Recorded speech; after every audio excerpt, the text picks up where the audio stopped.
حضرت بلال اور ایک لڑکے کا واقعہ۔ حضرت بلال رحمۃ اللہ علیہ فرماتے ہیں کہ میں ایک مرتبہ بصرہ کی ایک سڑک پر جا رہا تھا۔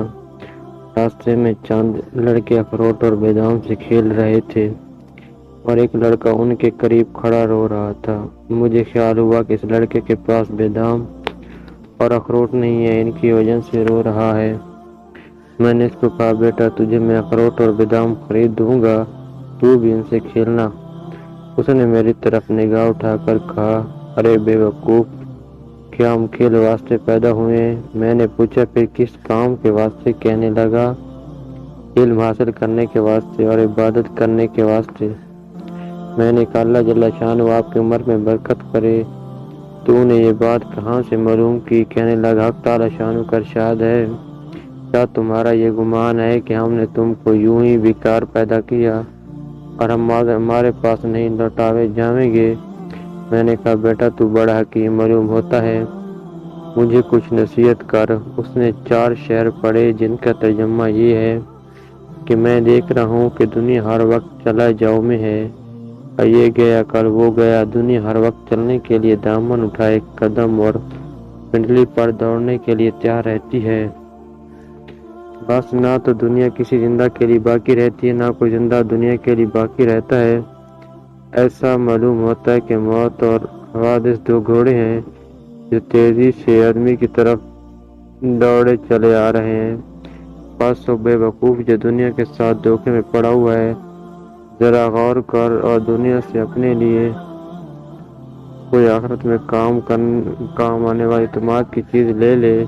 یہ شعر پڑھ کر اس لڑکے نے آسمان کی طرف منہ کیا اور دونوں ہاتھ اٹھائے اور آنسوؤں کی لڑی اس کے رخساروں پر جاری تھی، اور یہ 2 شعر جس کا ترجمہ یہ ہے کہ اے وہ پاک ذات کی، اس کی طرف عاجزی کی جاتی ہے اور اسی پر اعتماد کیا جاتا ہے۔ اے وہ پاک ذات کی، جب اس سے کوئی امید باندھے لے تو وہ نامراد نہیں ہو سکتا، اس کی امید ضرور پوری ہوتی ہے۔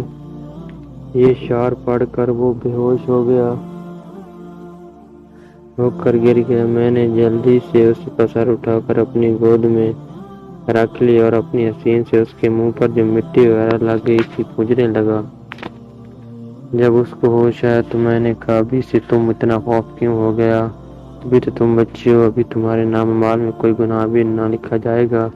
کہنے لگا، بہلول ہٹ جاؤ، میں نے اپنی والدہ کو ہمیشہ دیکھا ہے، جب وہ آگ جلانا شروع کرتی ہے تو پہلے چھوٹی چھوٹی لکڑیاں ہی چولہے میں رکھتی ہے، اس کے بعد بڑی لکڑیاں رکھتی ہے۔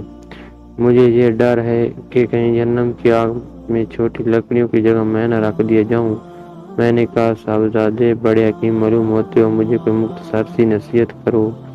اس نے اس پر 14 شعر پڑھے جن کا ترجمہ یہ ہے، میں غفلت میں پڑا رہا، موت کو ہانکنے والا میرے پیچھے پیچھے موت کو ہانکنے چلا آ رہا ہے، اگر میں آج نہ گیا تو کل ضرور چلا جاؤں گا۔ میں نے اپنے بدن کو اچھے اور آرام لباس سے آراستہ کیا، حالانکہ میرے بدن کے لیے قبر میں جا کر گلنے اور سڑنے کے علاوہ چارہ کار نہیں۔ وہ منظر اس وقت گویا میرے سامنے ہے، جبکہ میں قبر میں سیدھا پڑا ہوا ہوں گا۔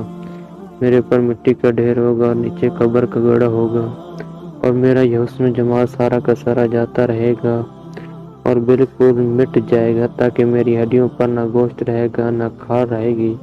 میں دیکھ رہا ہوں کہ عمر تو ختم ہوتی جا رہی ہے اور آرزو ہے کہ پوری نہیں ہوتی، اور بڑا طویل سفر سامنے ہے اور توشہ ذرا سا بھی ساتھ نہیں، اور میں نے کھلم کھلا گناہوں کے ساتھ اپنے نگہبان اور محافظ کا مقابلہ کیا اور بڑی بری حرکتیں کی جو واپس بھی نہیں ہو سکتے، یعنی جو گناہ کر چکا ہوں وہ بغیر کیے نہیں ہو سکتا۔ اور میں نے لوگوں سے چھپانے کے لیے پردے ڈالے کہ میرا عیب کس پر ظاہر نہ ہو، لیکن میرے جتنے مخفی گناہ ہیں وہ کل کو اس مالک کے سامنے ظاہر ہوں گے، اس کی پیشی میں پیش ہوں گے۔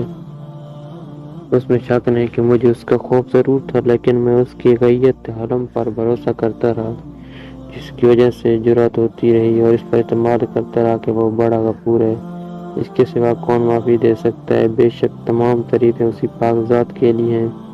اگر موت کے اور مرنے کے بعد گلنے اور سڑنے کے سوا کوئی دوسری آفت نہ بھی ہوتی، اور میرے رب کی طرف سے جنت کا وعدہ اور دوزخ کی دھمکی نہ بھی ہوتی، تب بھی مرنے اور سڑنے ہی میں اس بات پر کافی تنبیہ موجود تھی کہ لہو لعب سے اعتذار کیا جاتا، لیکن کیا کریں کہ ہماری عقل ضائع ہو گئی، کس بات سے عبرت حاصل نہیں ہوتی۔ بس اب اس کے سوا کوئی چارہ نہیں کہ کاش گناہوں کو بخشنے والی مغفرت کر دے۔ جب کسی غلام سے کوئی لغزش ہوتی ہے تو آقا ہی اس کو معاف کرتا ہے۔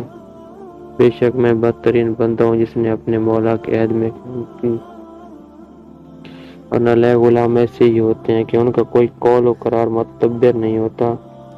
میرے آقا، جب تیری آگ میری بدن کو جلائے گی تو میرا کیا حال بنے گا؟ جبکہ سخت پتھر بھی اس آگ کو برداشت نہیں کر سکتے۔